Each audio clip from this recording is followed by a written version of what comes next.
ஜீவனுள்ள தேவன். அல்லேலூயா. அப்போ ஜீவனுள்ள தேவன் என்று சொல்லும் பொழுது ஜீவனுள்ள காரியங்கள் தேவ ஜனத்துக்குள்ளே காணப்பட வேண்டியது அவசியம். இப்போ மரணத்துக்கு ஏதுவான காரியங்கள் இதெல்லாம் இப்போ போடப்பட்டிருக்குது, மரணத்துக்கு ஏதுவான. ஸோ இவைகளை செய்கிறவர்கள் யாருன்னு கேட்டால், ஜீவனுள்ள தேவன் இல்லாத இடத்துல போய் இறங்குகிற மரணத்தில் வாழக்கூடிய மக்களிடத்துல காணப்படக்கூடியவைகள். லைஃபுக்கு டெத்துங்கிறதே இருக்காது.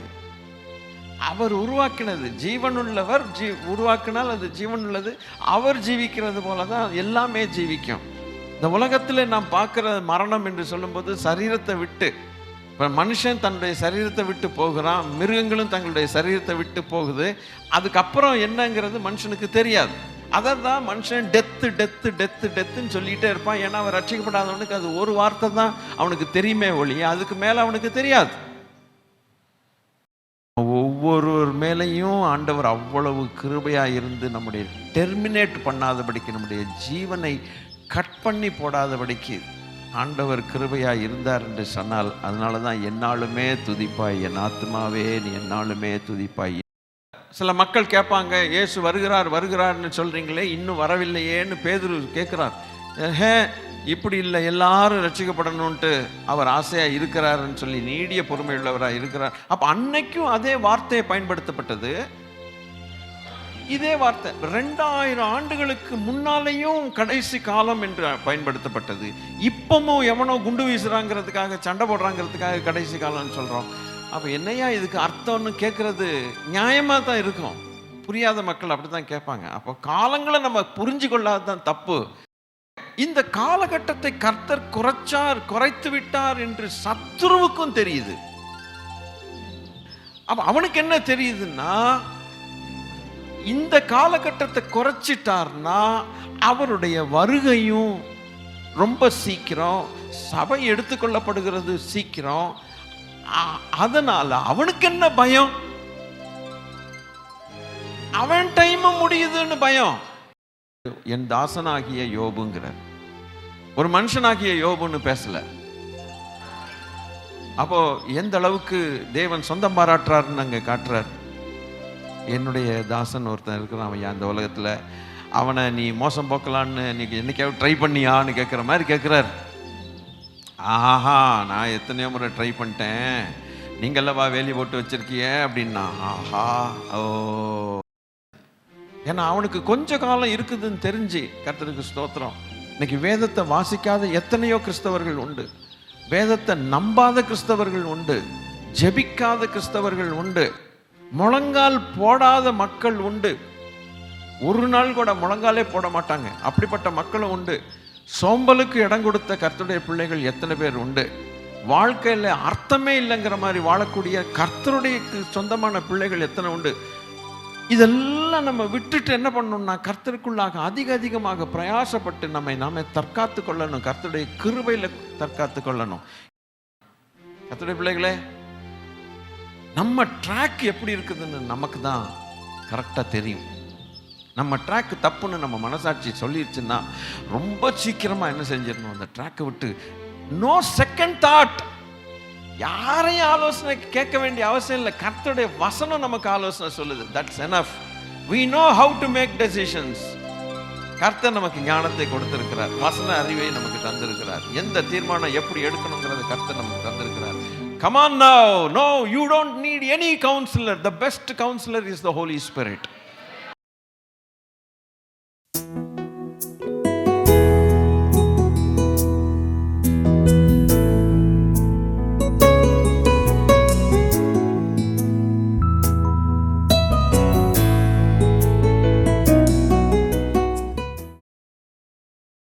காலை வேளையில் மூன்றாவது கட்டளையாக நாம் பார்க்க இருக்கக்கூடிய சத்திய வசனம் தியானம் பண்ணுவோமாக. முதல் 2 வார்த்தைகள், அல்லேலூயா, வெளிச்சத்தின் பிள்ளைகளாய் இருங்கள் என்று கர்த்தர் சொன்னார்.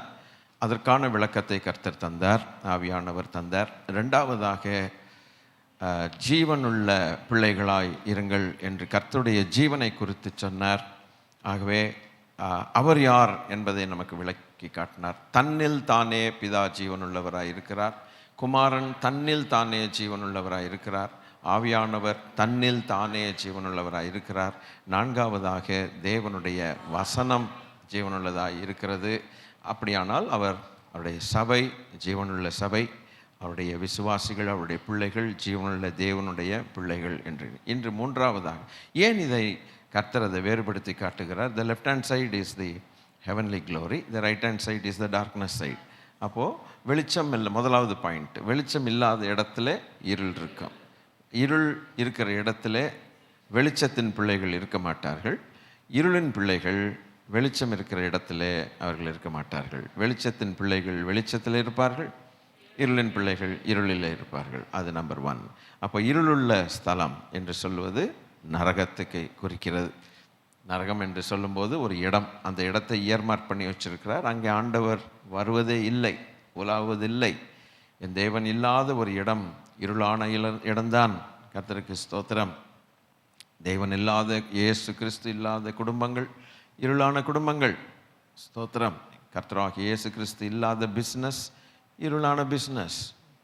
பிஸ்னஸில் ஒருவேளை லாபம் எடுக்கலாம், அது இல்லைன்னு சொல்ல. மனுஷனுக்கு தேவன் கொடுத்த ஞானம் புத்தியை வச்சு எடுக்கலாம். ஆனாலும் அந்த இடத்துல ஆண்டவர் இல்லை, அது கொஞ்ச காலம்தான். ஆக நித்திய இருளுக்குள் போகிறதற்கு இடம், அதுதான் நரகம், நித்திய இருள். இனி ஆண்டவர் ஜீவனை குறித்து பேசும்போது ஜீவனுள்ள தேவன் அங்கே இருக்க மாட்டார். ஆகையினால் அங்கே ஜீவன் இருப்பதில்லை. ஜீவன் இல்லாவிட்டால் மரணம் அங்கே இருக்கும். When there is no life, there is only death.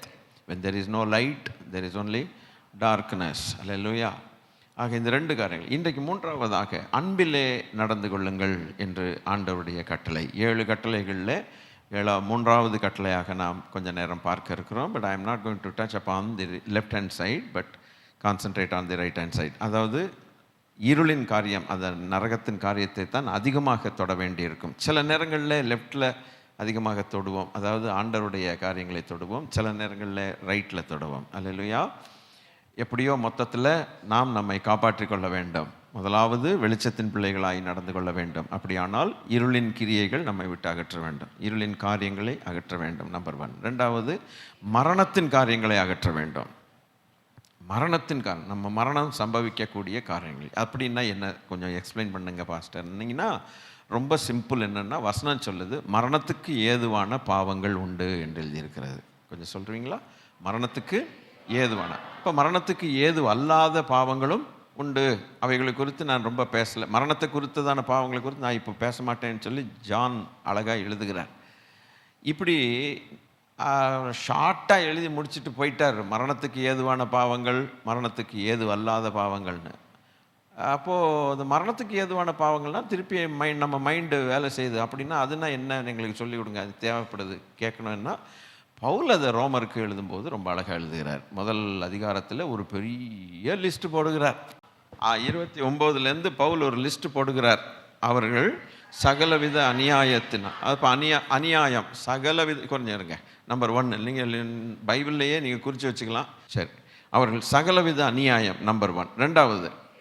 2வது வேசித்தனம், 3வது துரோகம், 4வது பொருளாசை, 5வது குரோதத்தினால் நிறையப்பட்டு, 6 பொறாமை, 7 கொலை, 8 வாக்குவாதம், 9 வஞ்சகம், 10 வன்மை, 11 புறங்கூறுதல், 12 அவதூறு, 13 தேவ பகைஞர், 14 திராகிதம் பண்ணுகிறவர்கள், 15 அகந்தை உள்ளவர்கள், 16 வீம்புக்காரர், 17 பொல்லாதவைகளை யோசித்து பிணைக்கிறவர்கள், 18 பெற்றோருக்கு கீழ்ப்படியாதவர்கள், 19 உணர்வில்லாதவர்கள், 20 உடன்படிக்கைக்கு மீறுகிறவர்கள், 21 சுபாவ அன்பில்லாதவர்கள், 22 இணங்காதவர்கள், 23 இரக்கமில்லாதவர்கள். 23 காரியங்களை லிஸ்ட் பண்ணி வச்சுட்டு அது கீழே ஒரு வார்த்தை சொல்கிறாரு பார்த்தீங்களா, இப்படிப்பட்டவைகளை செய்கிறவர்கள்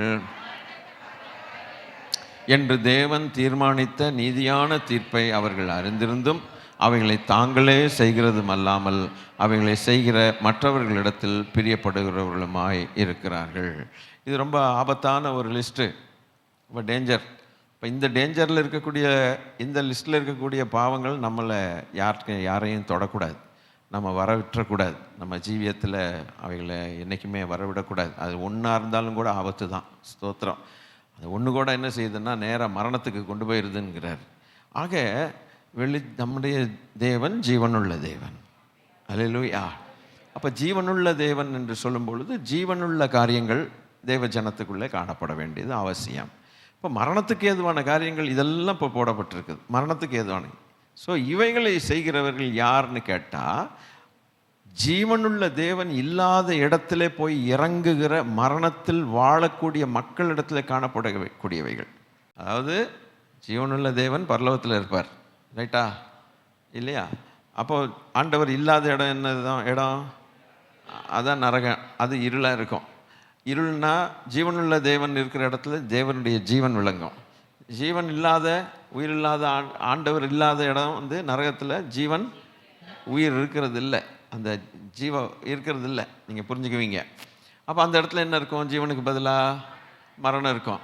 இப்போ மரணம் இருந்தால் இந்த உலகத்தில் 2 விதமான கூட்டம் எப்போவுமே இருக்கும். ஒன்று ஜீவனுள்ள தேவனுடைய பிள்ளைகள், இன்னொன்று ஜீவன் இல்லாத பிள்ளைகள். அதனால தான் ஜீவன் இல்லாதவர்களை கர்த்தர் ஜீவனுக்குள்ளே அழைக்கிறார். ஆண்டவர் அழைக்கிறார், வாருங்கள் என்று சொல்லி அறைகூவல் விடுகிறார். ஒவ்வொரு நாளும் விடுகிறார். உலகத்தில் எந்த மூலையிலையும் ஆண்டவர் சுவிசேஷம் சொல்லி போயிட்டே இருக்குது. அப்படி நம்ம சுவிசேஷம் ஒரு நாள் நம்மளை வந்து சந்தித்தது, அந்த உன்னதத்திலிருந்து தோன்றின அருணோதயம் நம்மை சந்தித்தது அப்படின்னு போட்டிருக்குது. சந்தித்ததுனால மரணத்தை விட்டு ஜீவனுக்குள்ளே பிரவேசித்திருக்கிறோம். நம்ம என்ன நடந்திருக்குது? நமக்கு என்ன நடந்திருக்குது? ஒரு வார்த்தையில் ரட்சிக்கப்பட்டோன்னு சொல்கிறது ரொம்ப ஈஸி. ஆனால் உண்மையாக என்ன நடந்திருக்குதுன்னா, மரணத்திலிருந்து நம்ம ஜீவனுக்குள் பிரவேசித்திருக்கிறோம். அதுதான் உண்மையாக நடந்தது. இனி மரணம் நம்மை ஆண்டு கொள்வதில்லை என்று போட்டிருக்குது. மரணம் நம்ம ஆண்டு கொள்வதில்லைன்னா நம்ம வயசாகி நம்ம கண்ணை மூடுறோமே, அதை பற்றி சொல்லலை. That is only a physical separation. அல்லேலூயா. ஆனால் மரணம் நம்மை ஆண்டு கொள்ளுமானால் நிச்சயமாக நம்ம பரலோகத்துக்கு போக முடியாது, நிச்சயமாக போக முடியாது. மரணம் எங்கே இருக்கும் அப்படின்னு கேட்டால், அதனுடைய ஐட்டம் இருக்கிற இடத்துல மரணம் இருக்கும். மாம்பழத்தை வெட்டின பிறகு ஒரு குண்டு ஈ ஒன்று வந்து உட்காந்துக்குது பார்த்தீங்களா? அது ஏன் வருது? இப்போ வர சொல்லுங்க. இங்கே இப்போ வரல, ஏன்னா அதனுடைய ஐட்டம் அங்கே இருக்கும்போது தன்னால் அது வருது. அதுபோல் மரணம் ஒரு சிலர் யார் சொன்னீங்க? பாவம் இருக்கிற இடத்துல கட்டாயமாக மரணம் இருக்கும். ஏன்னா பாவத்தின் சம்பளம் மரணம். கர்த்தருக்கு ஸ்தோத்திரம். இப்போ மரணத்துக்கும் பாவத்துக்கும் இருக்கக்கூடிய லிங்க்கு ஸ்தோத்திரம். அப்போ ஒரு மனுஷனுக்குள்ள பாவம் இருக்கிற வரைக்கும், நீங்கள் புரிஞ்சுக்கிட்டீங்களா? ஒரு மனுஷனுக்குள்ள பாவம் இருக்கிற வரைக்கும், அதாவது நம்ம வீட்டில் மாம்பழம் கட் பண்ணி வச்சிருக்கிற வரைக்கும், அல்லேலூயா, ஈ வர்றது எப்படியோ தவிர்க்க முடியாதோ அதுபோல் ஒரு மனுஷனுக்குள்ள பாவம் இருக்கிற வரைக்கும் மரணம் அவனை ஆண்டு கொள்ளும். ஆதாம் முதல் என்று எழுதியிருக்கிறதல்லவா, எல்லாரும் பாவம் செய்து ஏகமாய் கெட்டு போனார்கள். அப்போ எல்லாரையும் மரணம் பிடிச்சிருச்சுன்னு அர்த்தம். ஒரு பிடி மரணம் எல்லாரையும் பிடிச்சிருச்சு. அதுதான் ஜீவகாலமெல்லாம் மரண பயத்தின் அடிமைத்தனத்திற்குள் உள்ளான யாவரையும் விடுவிக்கும் பொருட்டு பிள்ளைகள் இரத்தத்தையும் மாம்சத்தையும் உடையவர்களாக இருக்கிறது போல அவரும் மாம்சத்தையும் இரத்தத்தையும் உடையவர் ஆனார் போட்டு. அப்போ ஜீவகாலம் எல்லாம் மரண பயம். எனக்குள்ளே ஒரு மரண பயம் இருந்தது, எங்கள் வீட்டாருக்குள்ளே ஒரு மரண பயம் இருந்தது. நான் ரட்சிக்கப்பட்ட பிறகு அந்த பயம் என்னை விட்டு நீங்கிற்று. கர்த்தருக்கு ஸ்தோத்திரம். அது என்னுடைய அனுபவம். நம்மில் எல்லாருக்கும் அந்த அனுபவம் இருந்திருக்கும். இன்றைக்கும் ஒரு ரட்சிக்கப்படாதவன் மரிச்சான்னா நீங்கள் பார்த்தீங்கன்னா அவங்க அதை சந்திக்க முடியாது. அவங்க வீட்டில் அந்த மரணத்தை சந்திக்க முடியாது. ஒரு கலக்கம் உண்டாயிரும். அதாவது நம்மளை விட்டு பிரிஞ்சு போயிட்டாங்கங்கிற துயரம் வேற, நான் அதை சொல்லலை.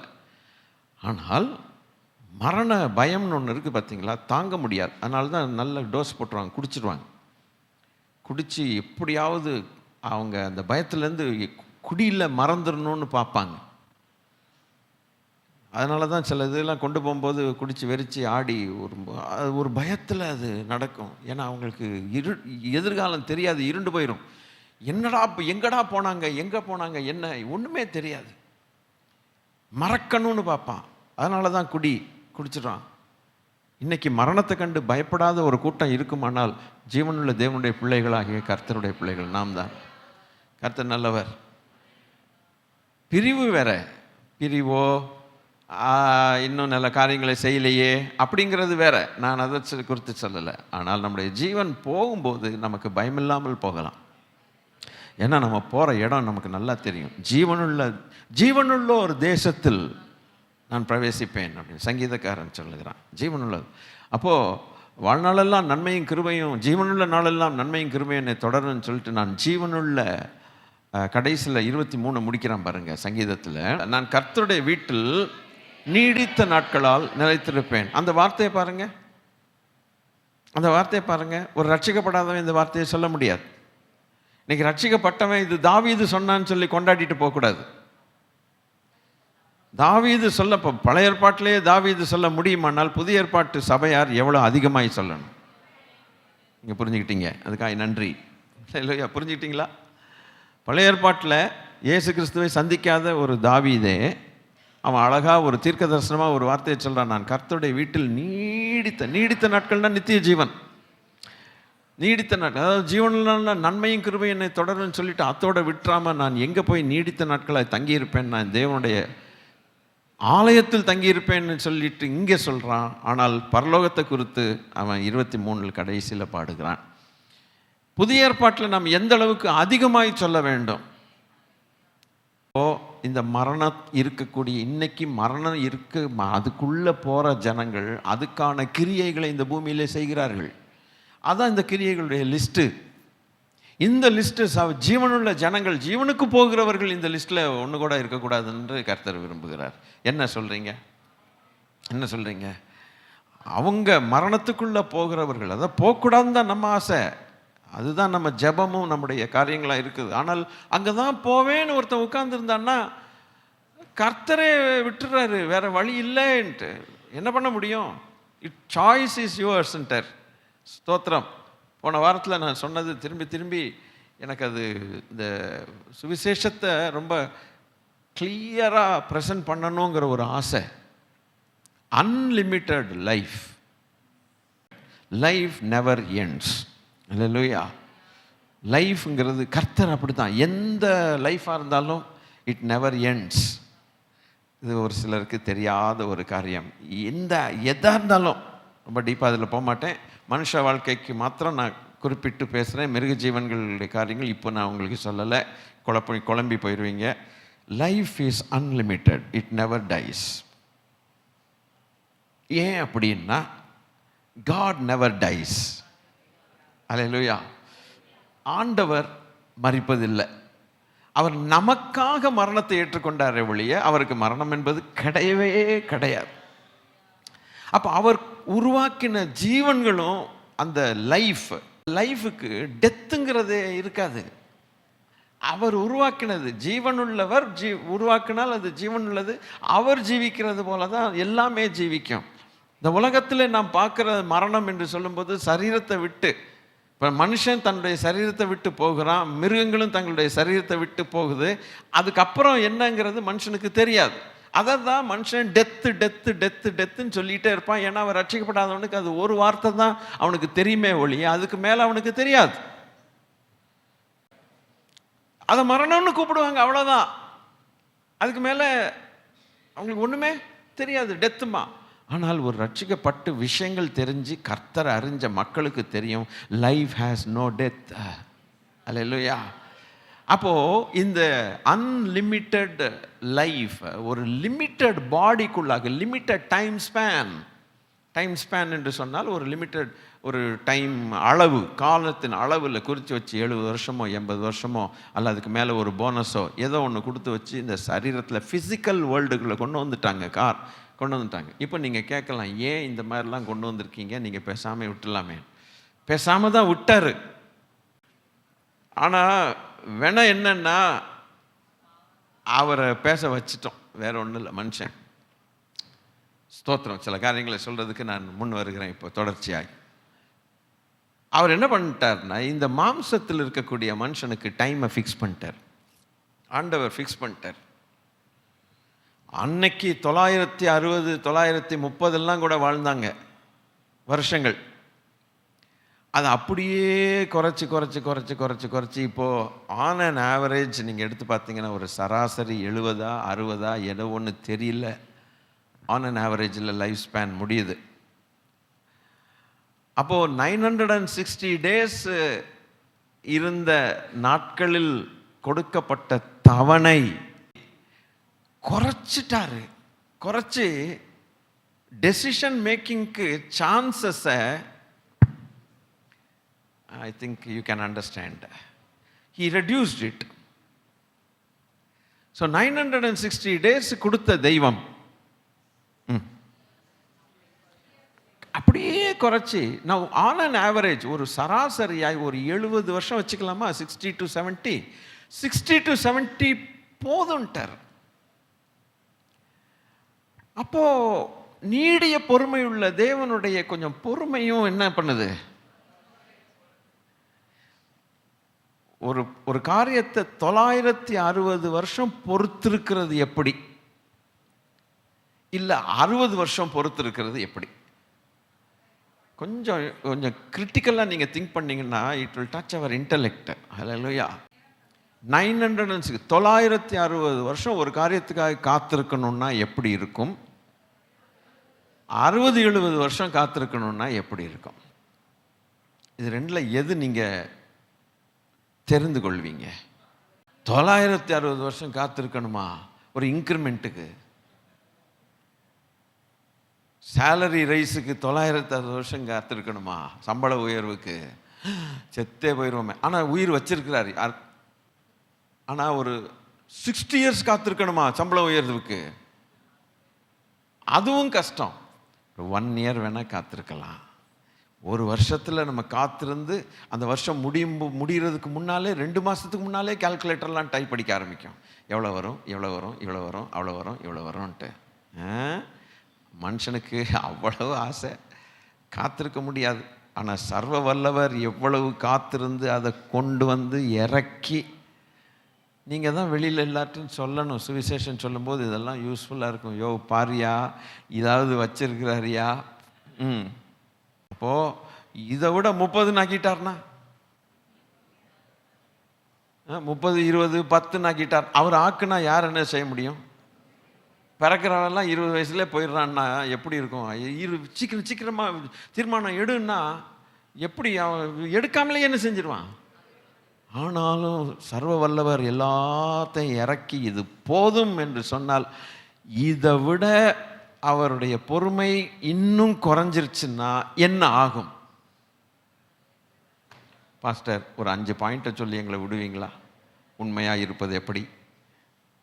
அதல்ல, நம்ம திங்க் பண்ணணும். அவர் என்ன செய்திருக்கிறார், இதுக்கு மேலே அவருடைய பொறுமை எவ்வளவு காலம், சிருஷ்டிப்பின் நாளிலிருந்து மனுஷனோடு போராடி கொண்டே இருக்கிறார். It's a long fight since the time of creation of man. இந்த மாதிரி போராடி நீங்கள் பழைய ஏற்பாட்டை வாசித்து பாருங்கள், புதிய ஏற்பாட்டை வாசித்து பாருங்கள். பயங்கர போராட்டம். இஸ்ரவேலோட புறஜாதிகளோட சண்டை போட்டுக்கிட்டே இருக்கிறார். ஆனால் ஒரு கும்பலை காப்பாற்றி அந்த கும்பல் மூலமாக சுவிசேஷம் போகணும்னு சொல்லி அந்த கும்பலை காப்பாற்றுறதுக்கு யுத்த வீரனாக கிளம்பி இதெல்லாம் பண்ணி புதிய ஏற்பாட்டில் வரும்போது பயங்கரமாக பேசுகிறார். அதை பழசை எடுத்து பேசுகிறார், புதிய எடுத்து பேசுகிறார். இன்னைக்கும் போராடிட்டு தான் இருக்கிறார். ரட்சிக்கப்படாதவர்களோடு போராட்டம். அவங்க உள்ள வரணும்னு துடிக்கிற தெய்வம் ரட்சிக்கப்பட்டவர்களோடும் போராடி கொண்டு தான் இருக்கிறார். ஏதோ ஒரு விதத்தில் பழைய சுபாவத்தில் நம்ம அப்படி பழைய புத்திகளை காட்டிடுறோமா, அப்படியே மறுபடியும் நம்மளை தட்டி திருத்தி கொண்டு வந்து அதில் ஒரு பெரிய போராட்டம். இந்த பொறுமையை நாம் என்ன சொல்லி நம்ம ஆண்டவரை துதிக்கணும்னு எனக்கு புரியலை. வேற யாரையும் உதாரணமாக எடுக்க வேண்டாம், என்னையே நானே ஒரு உதாரணமாக எடுத்துட்டா என் நிமித்தம் தேவன் எவ்வளவு போராடி இருக்கிறார். நீங்களாம் சந்தோஷமா இருங்க. இப்போ உங்கள் நிமித்தம்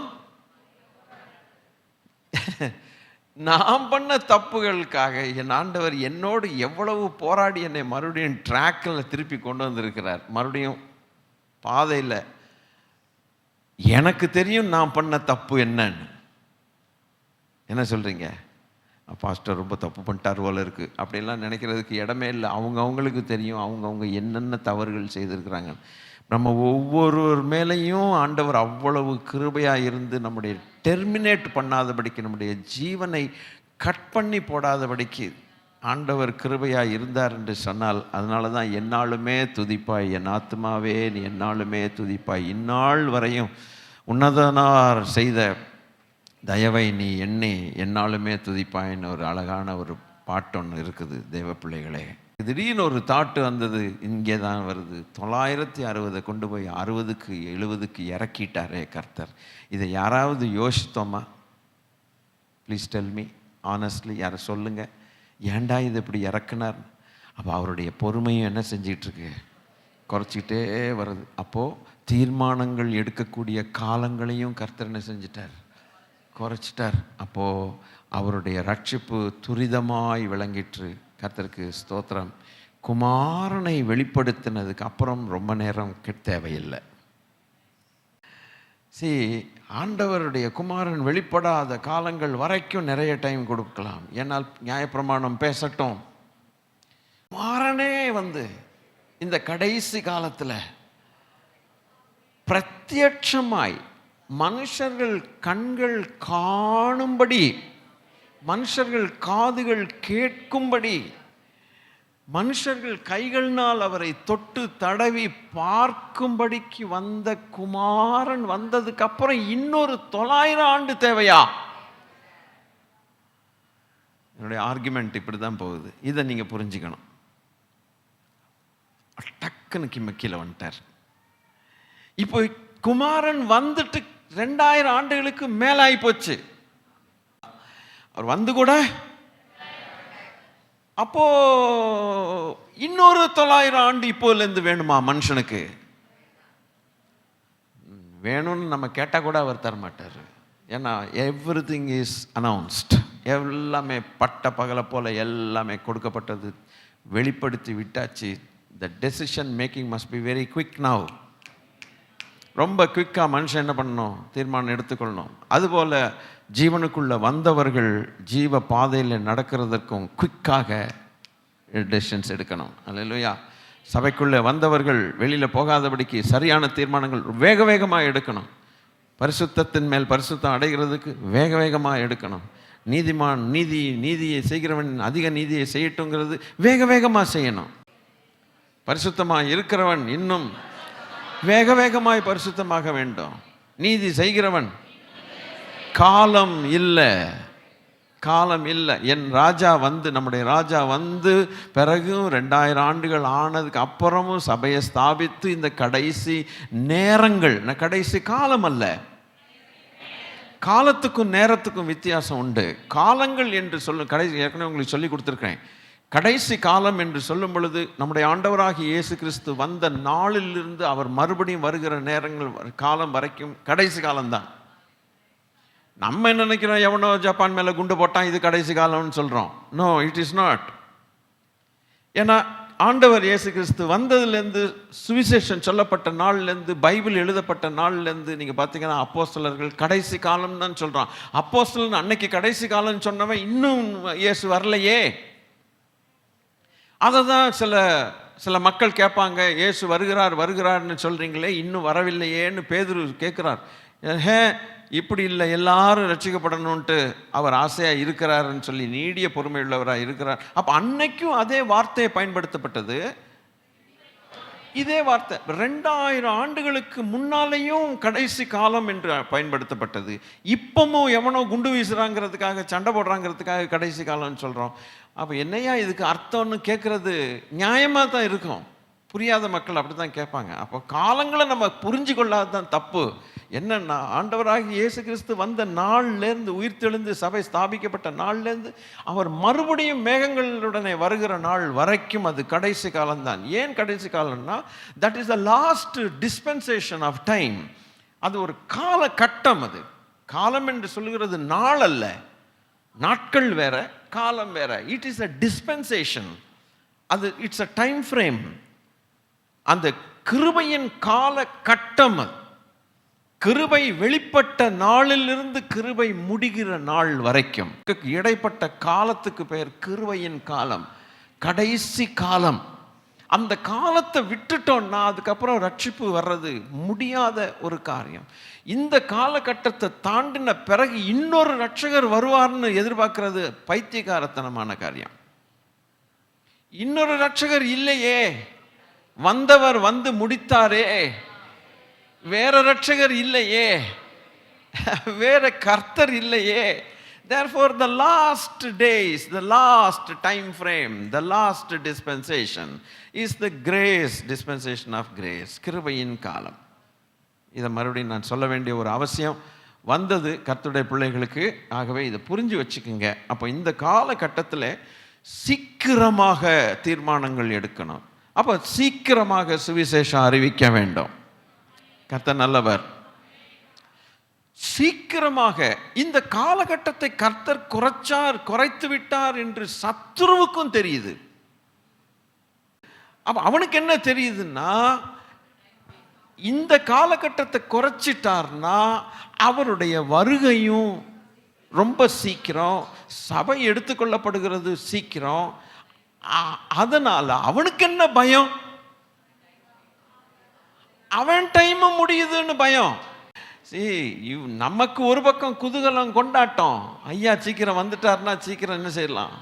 மேலே போயிடலாம். அல்லேலூயா போட்டுட்டு போயிட்டே இருக்கலாம். ஐயா சோத்திரம். இந்த வேதனை, வம்பு, வலி இதெல்லாம் தூக்கி தூர போட்டு போயிட்டே இருக்கலாம். அது ஒரு பக்கம். அவனுக்கு என்ன பயம்னா, இவர் வந்து சபையை தூக்கிட்டு போயிட்டாருன்னா இருக்குது வேட்டு அடுத்து யாருக்கு?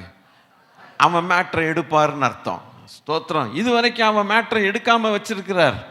அவன் ஒரு பக்கம் கிரியை செய்கிறான். ஆனால் தேவன் கோதுமையை களஞ்சியத்தில் சேர்க்கிறது போல, கர்த்தருக்கு நன்றி, அல்லேலூயா, கோதுமையை களஞ்சியத்தில் சேர்க்கிறது போல தம்முடைய மணிகளை சேர்த்து கொண்டு வருகிறார்.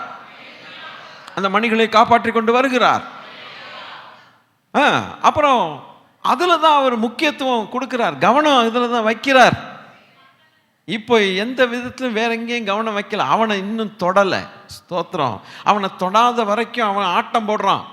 அவனுக்கு தெரியும். ஆனால் இந்த கோதுமை மணிகளை அப்படியே அல்லாக்கா தூக்கிட்டு போயிடுவார்னு அவனுக்கு தெரியும். ஸ்தோத்திரம்.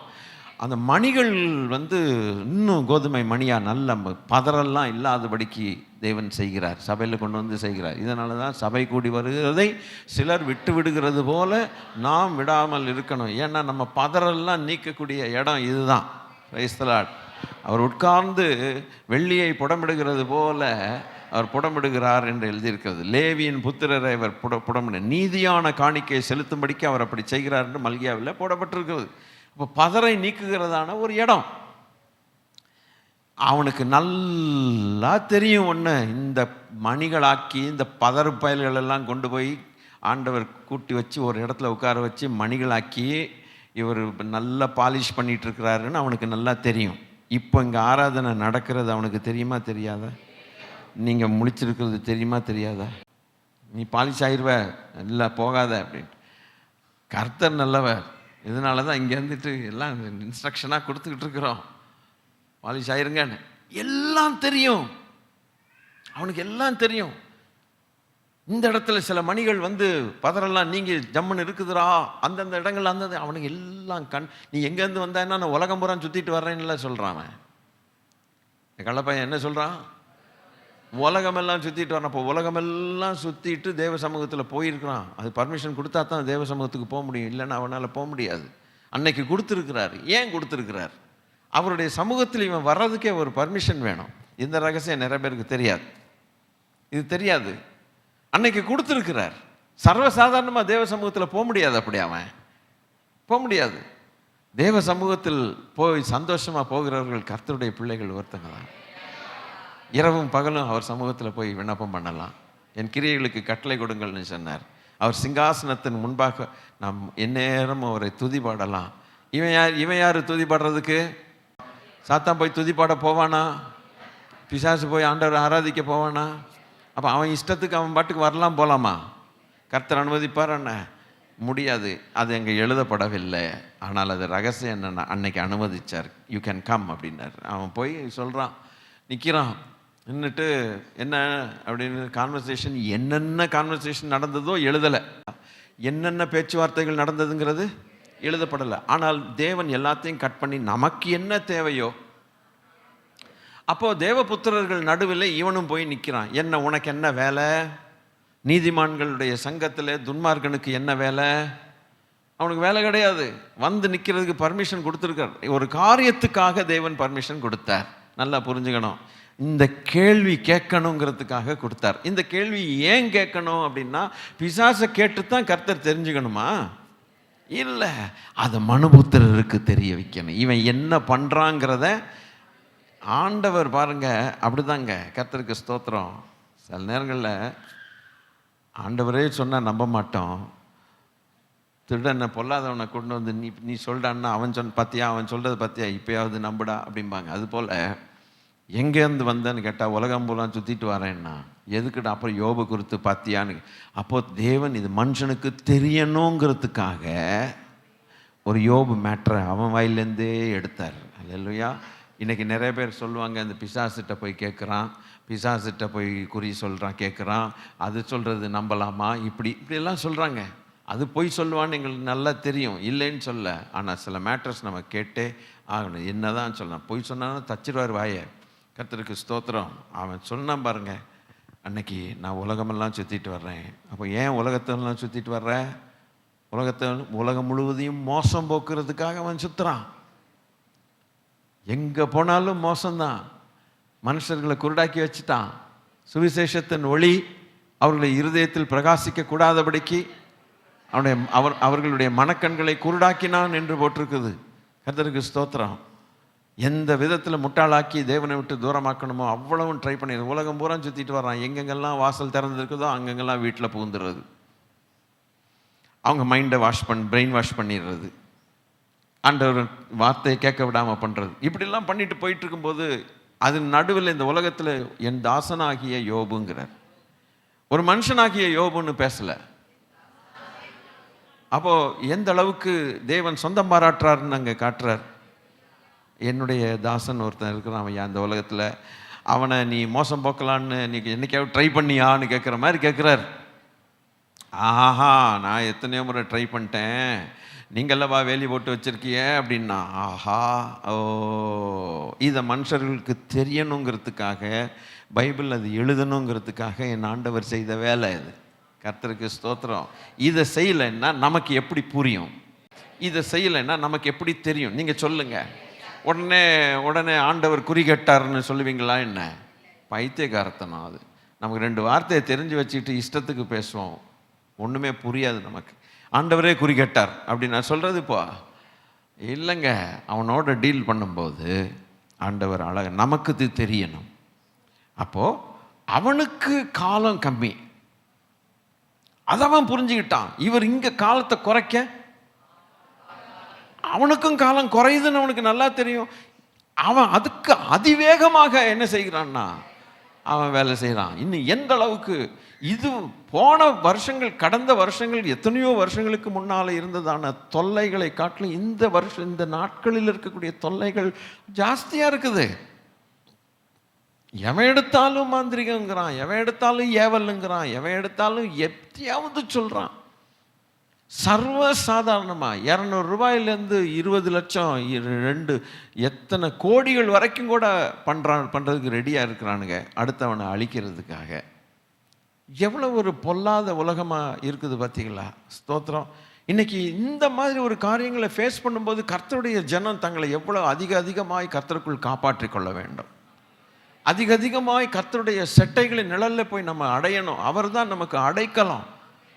சந்தோஷமாக 2 காலம் கேட்டுட்டு எமோஷனலாகி அல்லேலூயா சொல்லிட்டு போகிற காலம் கிடையாது இது. ஏன்னா அவனுக்கு கொஞ்ச காலம் இருக்குதுன்னு தெரிஞ்சு, கர்த்தருக்கு ஸ்தோத்திரம். இன்னைக்கு வேதத்தை வாசிக்காத எத்தனையோ கிறிஸ்தவர்கள் உண்டு, வேதத்தை நம்பாத கிறிஸ்தவர்கள் உண்டு, ஜெபிக்காத கிறிஸ்தவர்கள் உண்டு, முழங்கால் போடாத மக்கள் உண்டு. ஒரு நாள் கூட முழங்காலே போட மாட்டாங்க, அப்படிப்பட்ட மக்களும் உண்டு. சோம்பலுக்கு இடம் கொடுத்த கர்த்தருடைய பிள்ளைகள் எத்தனை பேர் உண்டு. வாழ்க்கையில் அர்த்தமே இல்லைங்கிற மாதிரி வாழக்கூடிய கர்த்தருடைய சொந்தமான பிள்ளைகள் எத்தனை உண்டு. இதெல்லாம் நம்ம விட்டுட்டு என்ன பண்ணணும்னா கர்த்தருக்குள்ளாக அதிகமாக பிரயாசப்பட்டு நாம தற்காத்து கொள்ளணும். கர்த்தருடைய கிருபையில் தற்காத்து கொள்ளணும். ஏன்னா அவன் வேலை செய்கிறது ரொம்ப ஃபாஸ்ட்டாக வேலை செய்கிறான். அப்போ தேவ ஜனங்கள், சபைக்கு வரக்கூடிய கர்த்தருடைய பிள்ளைகள் தங்கள் குடும்பங்களையும் எவ்வளவு ஜாக்கிரதையாய் கண் விழித்து நாம் காப்பாற்றிக் கொள்ள வேண்டியிருக்கிறது. இனி தூங்கக்கூடிய காலங்கள் போய்விட்டதே, இனி அசதியாக இருக்கக்கூடிய காலங்கள் போயிட்டதே. வசனத்தை உற்று பார்த்து அதன்படி வாழாமல் இதுவரைக்கும் இருந்திருந்தோன்னா இனி காலங்கள் செல்லாது. கர்த்தர் நல்லவர். அல்லேலூயா. அதனால தான் ஆண்டவர் சொல்கிறார், நீங்கள் வெளிச்சத்தின் பிள்ளைகளாக நீ நடந்து கொள்ளுங்கள், இல்லைன்னா அவன் தட்டிட்டு போயிடுவான். கிருபையில் காப்பாற்றப்படுறான், அவ்வளவுதான். விளையாட்டுகளுக்கும் விபரீதங்களுக்கும் தேவ ஜனங்கள் நினைச்சே பார்க்கக்கூடாத காலம். விளையாட்டுகளுக்கு என்ன விளையாட்டுகள்? அந்நிய நுகத்தில் பிணைக்கப்படுகிறது விளையாட்டு, விபரீதம். தேவையில்லாத காரியத்தில் போய் தலையிடுறது விபரீதம். மாம்ச இச்சைகளுக்கு அடிமைப்பட்டு அந்த பொண்ணை கட்டுவேன், இந்த பையனை கட்டுவேன், விளையாட்டுகளுக்கு விபரீதம். அது அந்த விபரீதங்களுக்கு காலம் இல்லைன்னு தேவன் சொல்லுகிறத இன்னைக்காவது காதுல வாங்குவோமாக. என்ன அவசரமா ஆத்திரமா பேசுறார் ஆவியானவர். அல்லேலூயா. அது எனக்கு தெரியுது, ஆனா உங்களுக்கு அது தெரியணுமே. இது விபரீதம். இதுல காலை வச்சு நான் 99 வந்த அந்த அந்த ஒரு ஏணியும் பாம்பு இது உன்னை 3க்கு கொண்டு வந்து சேர்த்துரும். அதுலேருந்து மறுபடியும் நீ எழும்பி வர்றது கூடாத காரியமா மாறிடுது. கஷ்டப்பட்டு கொண்டு வந்து 99 வரைக்கும் கொண்டு வந்தா 99 98 வந்து 100 தாண்டிடுச்சுன்னா ஓகே, தாண்டாதே. கரெக்டாக 1 வரும், 99 வரும், வந்துச்சுன்னா சர்ன்னு மறுபடியும் 3 வந்து விழுகுது. இந்த 3 வந்து அப்போ 3லேருந்து மறுபடியும் என்ன சாமி எப்படியா 10 20 30 50 60 மறுபடியும் 99 போகுமோன்னு பயம் பட்டுன்னு. இப்படி எத்தனை காலம்? ஆண்டவர் சொல்லுகிற வார்த்தை, நீங்கள் பி சீரியஸ். இனி காலம் செல்லாது.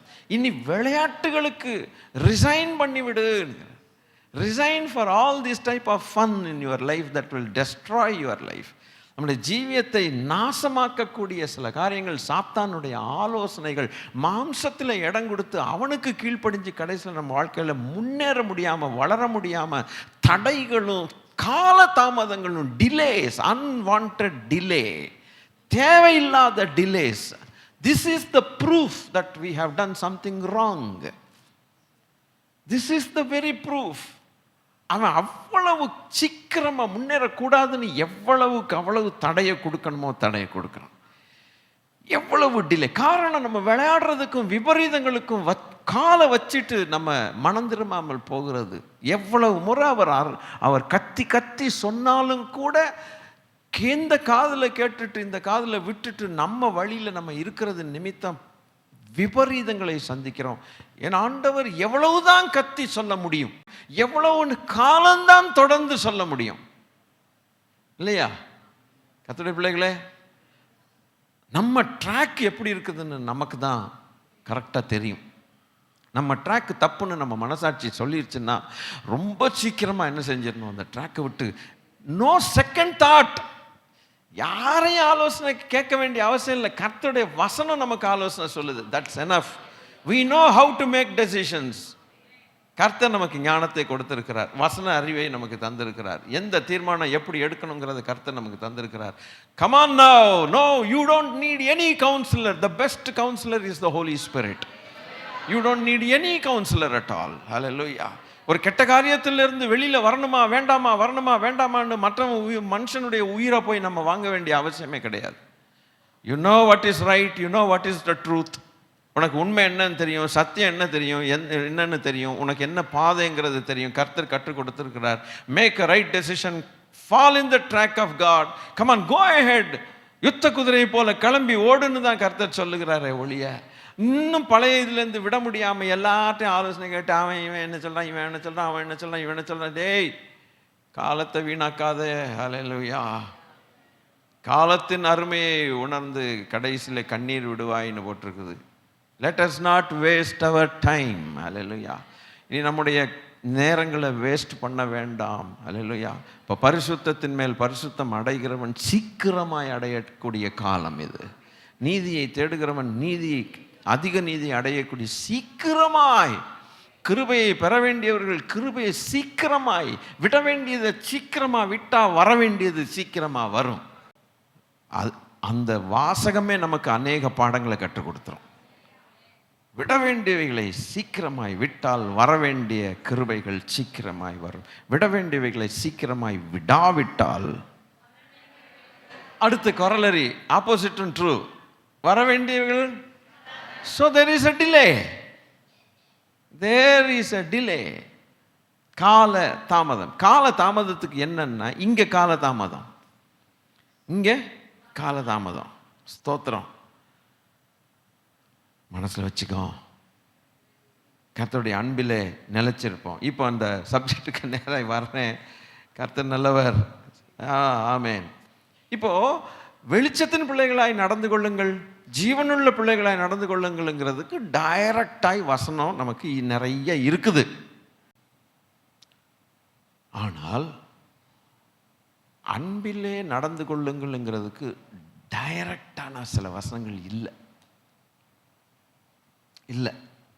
ஆனால் அதுக்கு ரிலேட்டடாக சில கனெக்ட் பண்ணுற மாதிரி சில வசனங்கள் இருக்குது. அதை வச்சு நம்ம புரிஞ்சுக்கலாம்.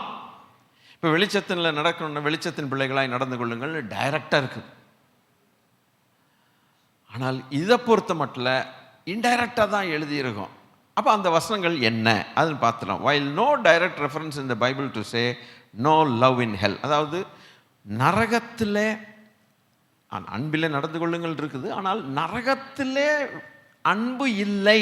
இப்போ நரகத்திலே வெளிச்சம் இல்லைங்கிறதுக்கு டைரக்டாக வசனங்கள் உண்டு. நரகத்திலே ஜீவன் இல்லை என்பதற்கு வசனங்கள் உண்டு.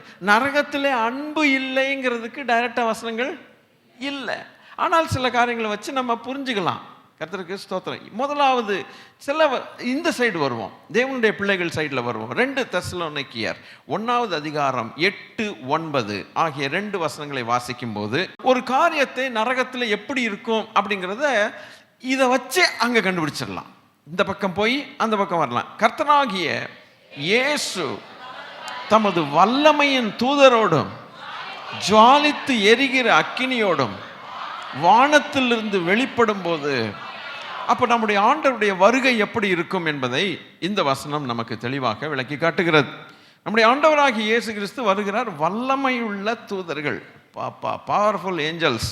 அடுத்து ஜுவாலித்து எரிகிற அக்கினி வருகிறார், வானத்திலிருந்து வெளிப்படும் போது அப்படி என்ன நடக்கும்? அடுத்து அந்நாளிலே தம்முடைய பரிசுத்தவான்களில் மகிமைப்படத்தக்கவராயும் நீங்கள் எங்களுடைய சாட்சியை விசுவாசத்தினாலும் உங்களிடத்திலும் விசுவாசிக்கிறவர்கள் எல்லாரிடத்திலும் ஆச்சரியப்படத்தக்கவராயும் 10 கூட வாசிக்கலாம். அவர் வரும்போது அவர்கள் கர்த்தருடைய சன்னிதானத்திலிருந்தும் அவருடைய வல்லமை பொருந்திய மகிமையிலிருந்தும் நீங்களாகி நித்திய அழிவாகிய தண்டனையை அடைவார்கள். 2மே இங்கே எழுதப்பட்டிருக்கிறது. ஒன்று என்ன? கர்த்தருடைய பிள்ளைகள் அடைய போகிற பாக்கியம். அவர் ஜுவாலித்து எரிகிற அக்கினியோடும் வல்லமையான தூதரோடும் அவர் வரும்பொழுது விசுவாசித்தவர்களாகிய கர்த்தருடைய பிள்ளைகள் மகிமையில் சேருவார்கள் என்று புரிஞ்சுக்கிட்டோம். ஒரு சைடு எப்படி அப்படி, இன்னொரு சைடு அவர்கள் கர்த்தருடைய சன்னிதானத்திலிருந்தும், அதாவது விசுவாசிக்காதவர்கள் கர்த்தருடைய சன்னிதானத்திலிருந்தும் அவருடைய வல்லமை பொருந்திய மகிமையிலிருந்து நீங்கள் they will get separated into a place, நித்திய அழிவாக. அப்போ there is no love at allங்கிறத நம்ம புரிஞ்சுக்கலாம். அப்போ when there is no God of love in a place, there will be no love at all. அன்பின் தேவன் இல்லாத இடத்துல அன்புக்கு என்ன இடம்? அன்புக்கு என்ன வேலை? ஒரு சொட்டு கூட அன்பை பார்க்க முடியாது. அதனால தான் அந்த இடத்திலிருந்து போகாதபடிக்கு நம்மை தப்புவித்த தேவன் அன்பின் தேவன். அதான் சாத்தானுடைய ராஜ்யத்திலிருந்து அன்பின் குமாரனுடைய ராஜ்யத்துக்கு உட்படுத்தினார் என்று எழுதியிருக்கிறது.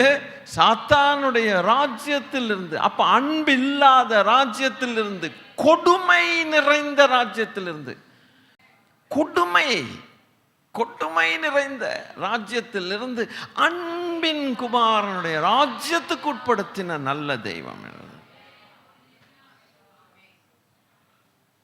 அவனா அவருடைய ராஜ்யம், அன்பின் குமாரனுடைய ராஜ்யம். அப்ப வேறொரு ராஜ்யம் உண்டு, கொடுமையின் ராஜ்யம் என்று அறியலாம். அந்த கொடுமை நிறைஞ்ச அதுதான் நித்திய அழிவாகிய தண்டனை அடைகிறோம். அங்க அன்பு இருக்குமா? இப்படிதான் நம்ம புரிஞ்சுக்கணும். இந்த விஷயத்தை இப்படிதான் புரிஞ்சுக்கணும். அடுத்த ஒரு வசனத்துக்கு போகலாம். மத்தேயு 25:41 46 வரைக்கும். அப்பொழுது இடது பக்கத்தில் நிற்பவர்களை பார்த்து, சபிக்கப்பட்டவர்களே அகன்று போங்கள், பிசாசுக்காகவும் தூதர்களுக்காகவும் பட்டிருக்கிற நித்திய அக்கினியிலே போங்கள். பசியாயிருந்தேன், போஜனம் கொடுக்கவில்லை. தாகமாயிருந்தேன், என் தாகத்தை தீர்க்கவில்லை. அந்நியனாயிருந்தேன், நீங்கள் என்னை சேர்த்து கொள்ளவில்லை. வஸ்திரம் இல்லாதிருந்தேன், நீங்கள் எனக்கு வஸ்திரம் கொடுக்கவில்லை. காவலில் அடைபட்டவனாயிருந்தேன் என்பார். அப்பொழுது அவர்களும் அவருக்கு பிரதியுத்தரமாக, ஆண்டவரே, உம்மை பசியுள்ளவர்களாகவும் தாகமுள்ளவராகவும் அந்நியராகவும் வஸ்திரமில்லாதவராகவும் காவலில் அடைக்கப்பட்டவராகவும் நாங்கள் எப்பொழுது கண்டு உமக்கு உதவி செய்யாதிருந்தோம் என்பார்கள். அப்பொழுது அவர் பிரதியுத்தரமாக, மிகவும் சிறியவர்களாகிய இவர்களில் ஒருவனுக்கு நீங்கள் எதை செய்யாதிருந்தீர்களோ அதை எனக்கே செய்யாதிருந்தீர்கள் என்று மெய்யாகவே. இது அப்படியே ஆப்போசிட்டாக செய்தவர்களுக்கு கர்த்தர் அடிக்கிறார். இப்போ அதை நம்ம திருப்பி வாசிக்க வேண்டிய அவசியம் இல்லை. அப்போ இங்கே வசனம் என்ன சொல்லுதுன்னாக்க, நீங்கள் அகன்று போங்கள்ங்கிறார். அகன்று போங்கள். அகன்று போங்கள்னா என்ன அர்த்தம்னா, ஜீவனை விட்டு போகிறது ஒன்று, வெளிச்சத்தை விட்டு போகிறது ஒன்று, அன்பை விட்டு போகிறதும் தானே அதுக்கு அர்த்தம். மூணாவதாக ஹல்லேலூயா, அன்பை விட்டு போகிறது. அந்த அன்பு இனி கிடைக்காது. அந்த அன்பு இனி கிடைக்காது. ஒருவன் அன்பை விட்டு தூரப்பட்டு போவானானால் அந்த அன்பு கிடைக்காது. தன்னுடைய நண்பர்களுடைய சகாயத்தை தேடி அப்பாவுடைய பணத்தை எடுத்துக்கொண்டு, தனக்கு சொத்து வேணும்னு சொல்லி அதை எடுத்துக்கொண்டு, அப்பாவுடைய பணத்தை எடுத்துக்கொண்டு நண்பர்களுக்காக தூரமாய் போனான். அவன், நீங்க சொல்லுவீங்க பண்ணி திங்கிற தவிடு கூட அவனுக்கு கிடைக்கலன்னு சொல்லுவீங்க. அது ஒரு பக்கம் உண்மைதான், இருக்கட்டும். ஆனால் அது கூட அவனை கொல்லலை. அவனை கொன்றது என்னன்னா, தகப்பனுடைய அன்பை விட்டு தூரமாக போனதுதான் அவனை கொல்லுது. கொஞ்சம் யோசிங்க. சாப்பாடு இல்லாமல் கூட எதையாவது தின்னு வாயில போட்டு மென்று போயிட்டே இருக்கலாம். உடம்பு சரீரம் கொஞ்சம் கெடும், அது பரவாயில்ல. ஆனால் மானசீகமாக ஒரு தகப்பனுடைய அன்பு கட்டாயிருச்சுன்னா எப்படி இருக்கும்? சகிக்க முடியாது, தாங்க முடியாது. அதனால தான் அந்த வேதனை இல்லை. ஒருவேளை அவன் பண்ணி திங்கிற தவிடு கூட கிடைக்கல, எதையாவது தின்னு போட்டு போயிடலாம். ஐயா, ஒரு தகப்பனுடைய அன்பு உனக்கு கிடைக்காம நீ கட்டாயிட்டின்னா உன்னால் வாழ முடியாது. நம்மளால் வாழ முடியாது. அந்த அன்புக்காக இயங்கும் உள்ளம். அதனால தான் அவன் சொன்னான், எங்கள் அப்பா வீட்டில் எவ்வளவு சுகமாக இருந்தேன், எவ்வளோ பேருக்கு வேலை கொடுத்துருக்கிறாரு, எவ்வளோ பேருக்கு சம்பளம் கொடுத்துருக்கிறாரு, எவ்வளோ பேருக்கு சாப்பாடு கொடுத்துருக்கிறாரு. நான் இன்னைக்கு சாப்பிடாம இருக்கிறேங்கிறத காட்டிலும் எங்கள் அப்பாவுடைய அன்பை நான் கட் பண்ணிட்டு தூரமாக இருக்கிறேனே. அந்த வேதனை அந்த அன்பில்லாத நரகத்தில் போகிறவர்களுடைய அழுகையாக மாறும். அது இன்னைக்கு தகப்பனுடைய அன்பு இருக்கும்போது அதை அண்டிக் கொள்பவர்கள் பாக்கியவான்கள். கர்த்தருக்கு ஸ்தோத்திரம்.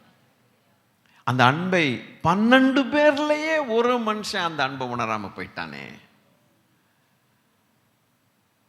தகப்பனுடைய வீட்டில் இருக்கும்போது எல்லா திமிருத்தனமும் இருக்கும். தூரமா போனதுக்கு அப்புறம் தான் அவனுக்கு அந்த அருமை தெரியும். அதுதான் எப்பவுமே உலகம்.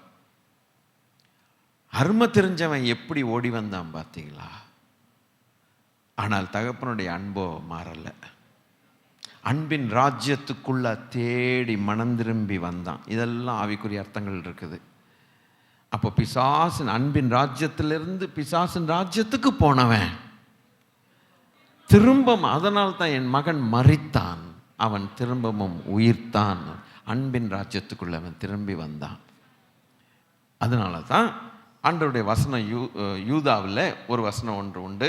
யூதாவின் கடைசி, நீங்களோ பிரியமானவர்களே உங்கள் மகா பரிசுத்தமான விசுவாசத்தின் மேல் உங்களை உறுதிப்படுத்தி கொண்டு பரிசுத்த ஆவிக்குள் ஜெபம் பண்ணி. ஏன் ஏன் அந்த வார்த்தை வருது? ஏன் அந்த வார்த்தை வருது? தேவனுடைய அன்பில் உங்களை காத்து கொண்டு நித்திய ஜீவனுக்கு ஏதுவாக நம்முடைய கர்த்தராகிய இயேசு கிறிஸ்துவனுடைய இரக்கத்தை பெற காத்திருங்கள். அந்த அன்பின் குமாரனுடைய ராஜ்யத்துக்கு உங்களை உட்படுத்தினவர் அந்த அன்பை விட்டு விலகாதிருங்கள் என்று கர்த்தர் கட்டளை கொடுக்கிறார்.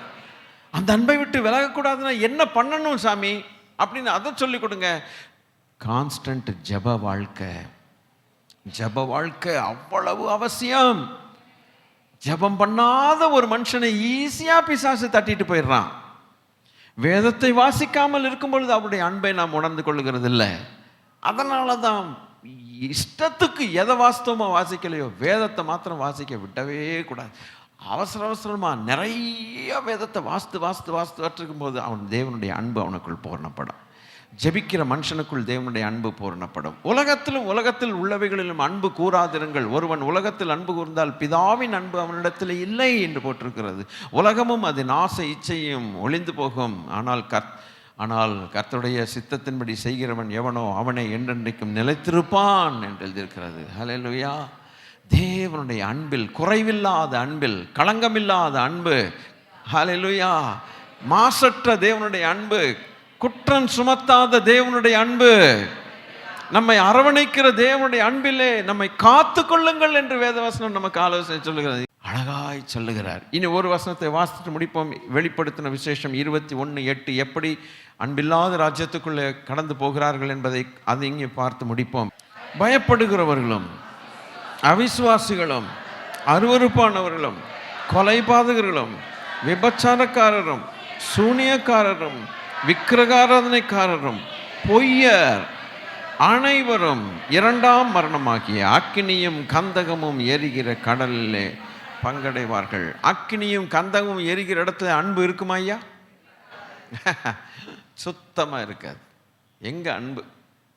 அன்புக்கு இடமே இல்லை. அன்பின் தேவன் உன்னை அழைக்கும் போது வேண்டாம் என்று நீ சொன்ன ஒரே ஒரு காரணத்தின் நிமித்தம், அல்லேலூயா, அன்பில்லாத ஒரு இடத்தை அவனுக்கு பரிசாகவே தேவன் தருகிறார். அன்றைய பிள்ளைகளை, இன்று ரட்சிக்கப்பட்டோம் நாம். இந்த செய்தி நமக்கென்று சொல்ல முடியாது. ஆனால் ஒரு பக்கம் நாம் தேவனை துதிக்க வேண்டும், ரெண்டாவது பக்கம் இந்த அன்புக்குள் வராதவர்கள்ட்ட நம்ம தான் போய் ரீச் அவுட் பண்ணி சொல்ல வேண்டி இருக்குது. கர்த்தர் நல்லவர். அன்புனா என்னன்னே தெரியாமல் அவங்க மரணத்துக்குள்ளே இருக்கிறாங்க. நரகத்தில் அன்பு இல்லை. இப்போ நீங்கள் ஒரு கேள்வி கேட்கலாம், ஏயா இவ்வளவு அன்பின் தெய்வம் நரகத்துக்கு அனுப்பணுமா? அவங்கள இழுத்துட்டு வந்துடக்கூடாதா? இவ்வளவு அன்பு காட்டுறாரே அப்படிங்கிற கேள்விகளுக்கு 4 ரீசன் இருக்குது, 4 காரணங்கள் இருக்குது. நான் இப்போ எடுக்க மாட்டேன். அந்த 4 காரணங்களையும் எலாபரேட்டாக நான் அடுத்த வாரம் எடுப்பேன். ஆனால் ஒரு காரியத்தை புரிஞ்சுக்கிட்டோம், நம்மை ரட்சித்த தெய்வம் அன்பின் குமாரன். நான் திரும்ப அந்த ஸ்ட்ரெஸ் பண்ணி சொல்கிறேன். இந்த உலக ராஜ்யங்களில் அன்பு இல்லை. இருக்குதோ? ஐயா,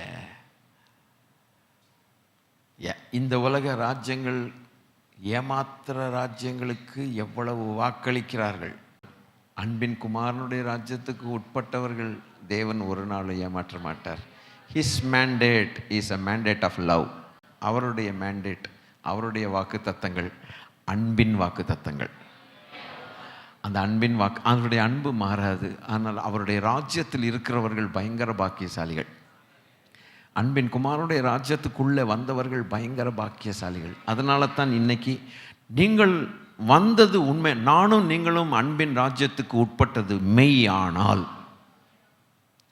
நானும் நீங்களும் குமாரனாகிய அன்பின் ராஜ்யத்துக்குள் உட்பட்டது மெய்யானால், அந்த அன்பு நம்மை ஒரு காலம் ஏமாற்ற மாட்டாது. நோ, தேவன் அந்த கிருபையை தந்திருக்கிறார். அதற்காக நாம் நன்றி சொல்ல வேண்டும். இன்று அந்த ராஜ்யத்துக்குள் வராதவர்களுக்காக பாரப்பட வேண்டியது நம்முடைய கடமை. காரணம், வசனம் சொல்லுது, அவருடைய வல்லமை நிறைந்த தூதர்களோடும் ஜுவாலித்து எரிகிற அக்கினியோடும் அவர் வரும் பொழுது நித்திய அழிவுக்குள்ளாக அவர் தள்ளப்படுகிறார்கள். நம்முடைய கண்களுக்கு முன்பாக நம்முடைய பெரியப்பாவோ சித்தப்பாவோ மாமா பையனோ பொண்ணோ பயப்படுகிறவர்களும், அவிசுவாசிகளும், அருவருக்கிறவர்களும், கொலைபாதகர்களும், விபச்சாரங்களும், மரணத்துக்கு ஏதுவான பாவங்களை தாராளமாக செய்து நம்ம கண்ணெதிர அவர்கள் போவார்களானால் நம்மளால் அதை தாங்க முடியாது. எனவே கர்த்தருடைய பிள்ளைகள் கொஞ்சம் பிரயாசப்பட வேண்டியது அவசியம். சீக்கிரமாய் பிரயாசப்பட வேண்டியது அவசியம். கெட்ட பேர் வரும், வேற வழி இல்லை. கெட்ட பேர் வரும். நல்லா திட்டு வாங்குவோம், பயங்கரமாக தூஷிப்பாங்க. திட்டு வாங்கி தான், நான் திட்டு வாங்கினாலும் பரவாயில்லடா, உன் உயிர் போனதுக்கப்புறம் நீ திட்டுவடா, ஏண்டா நான் சொல்லலைன்ட்டு என்னை திட்டுவ. அப்போ நான் திட்டு வாங்குறதுக்கு பதிலாக நான் இப்போவுமே திட்டு வாங்கிடுறேன்டா. அப்போ நீ என்னை புகழ்வல்ல, சொன்னானேன்ட்டு சொல்லுவீல்லடா. அதான் பாரம் நமக்கு வேணும். ஸ்தோத்திரம். பரிசுத்தமுள்ள பிதாவே, தர்மியான காலை வேளையிலே இந்த வார்த்தைகளால் எங்களை தேற்றினதற்காக ஸ்தோத்திரம், எச்சரித்ததற்காக ஸ்தோத்திரம். பரிசுத்தவான்களுடைய மகிழ்ச்சி எங்களுக்கு உண்டாயிருக்க வேண்டுமே. கர்த்தர் ஆண்டவரே தூதர்கள், வல்லமையான தூதர்களோடும் ஜுவாலித்து எரிகிற அக்கினியோடும் பரிசுத்தவான்களிடத்தில் மகிமைப்படத்தக்கவராய் வருவீர். பரிசுத்தவான்களுக்கு ஆச்சரியம் உண்டாகும் என்று எழுதியிருக்கிறது. அதில் நாங்கள் பங்கு பெற கர்த்தர் சகாயம் பண்ணுங்க வேண்டிக் கொள்கிறோம் ஐயா. ஆண்டவரே, அந்த அந்த மகிமைக்குள் வராதவர்களிடத்தில் எங்கள் சகோதரர்கள் தானே ஆண்டவரே. எங்களைப் போல் அவர்களும் ஆத்துமாக்கள், ரட்சிக்கப்படாதவர்கள், கீழ்ப்படியாதவர்கள் ஆத்துமாக்கள் தானே. எங்கள் வாழ்நாளில் எதையாவது பிரயாசப்பட்டு அவர்களுக்காக இந்த ஜீவ ஒளிக்குள்ளாக, இந்த ஜீவனுக்குள்ளாக, இந்த தேவ அன்புக்குள்ளாக அவர்களையும் கொண்டு வர ஆண்டவரே பிரயாசத்தை கர்த்தர் ஆசீர்வதிக்க ஜெபிக்கிறேன். நம்முடைய திருச்சபையாரை கர்த்தர் ஆசீர்வதிப்பீராக. எங்கள் ஆண்டவர் இயேசு கிறிஸ்துவின் நாமத்தில் கேட்கிறோம் பிதாவே, ஆமென். நம்முடைய கர்த்தராக இருக்கிற இயேசு கிறிஸ்துவானவருடைய கிருபையும் பிதாவாகிய தேவனுடைய அன்பும் பரிசுத்த ஆவியானுடைய ஆளுகையும் ஐக்கியமும் நம் அனைவரோடும் கூட கிறிஸ்து இயேசுவின் வருகை மட்டும் இருப்பதாக. ஆமென்.